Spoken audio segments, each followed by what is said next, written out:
Bismillahirrahmanirrahim. Alhamdulillah Rabbil Alamin. Bismillahi wassalatu wassalamu ala Rasulillahi. Assalamualaikum warahmatullah. Alam niyo po, ito na po siguro ang pinakamaligayang araw sa buhay ko sapagkat makasaysayan.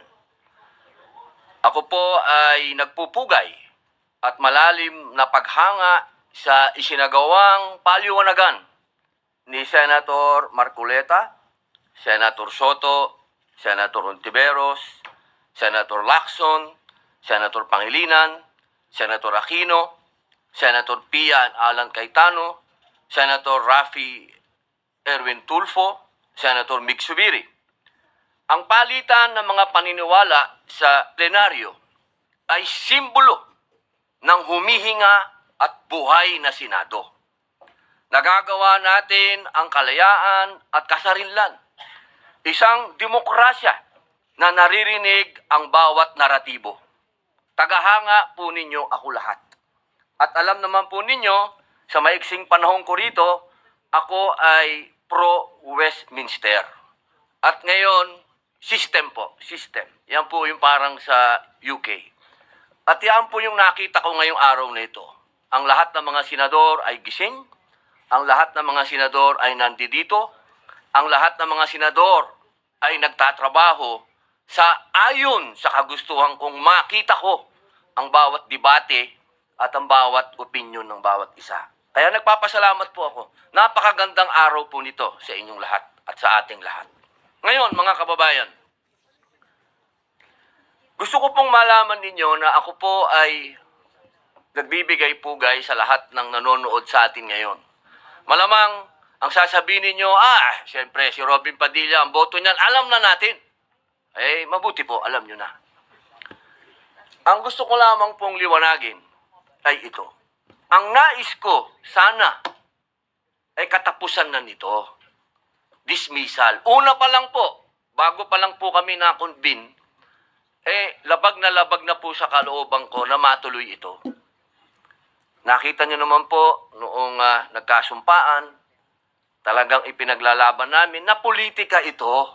Politika ito At kailangan ng due process. Pero natuloy pa rin po, nag-convene pa rin. Pero hindi pa rin po ako nagsuot ng robe dahil para sa akin ay protesta. Dahil ayoko po talagang matuloy. Bakit?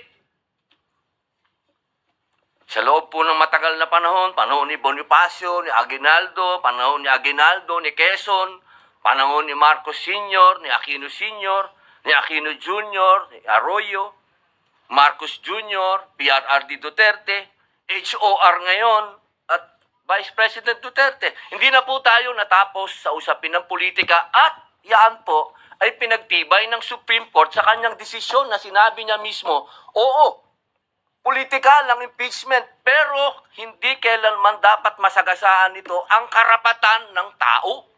Malinaw at yun po ang pinaglalaban natin at kailangan dumaan sa tamang proseso. At yan po ang pinaglalaban natin. Ngayon, mga mahal kong kaibigan, pagkatapos po natin marinig ang bawat punto ng bawat isa, sana po matapos na po ito at harapin na po natin ang mga tunay na problema ng bayan. Katulad po ng sweldo, katulad po ng agrikultura, pagkain, kaguluhan sa West Philippine Sea, sa buong mundo. Ang dami po nating dapat pag-usapan. Total, meron pa naman pong Pebrero. Ang sinabi naman po ng Supreme Court at ang Supreme Court naman po, ang siya naman po dapat na sinasabi ng saligang batas. Malinaw po. Matagal po akong ginawang chairman ng constitutional ni dating Pangulo Mig Zubiri. Pinagkatiwalaan niya po tayo, pinag-aralan po natin yan at malinaw sa konstitusyon na ang magpapaliwanag ng saligang batas ay Supreme Court. Kaya sana po, ako'y malungkot talaga dahil napunta tayo sa archive. Yung archive, binasa ko pwede pala yan hukayin anytime, kung ano man. So, hindi pa rin tayo natapos.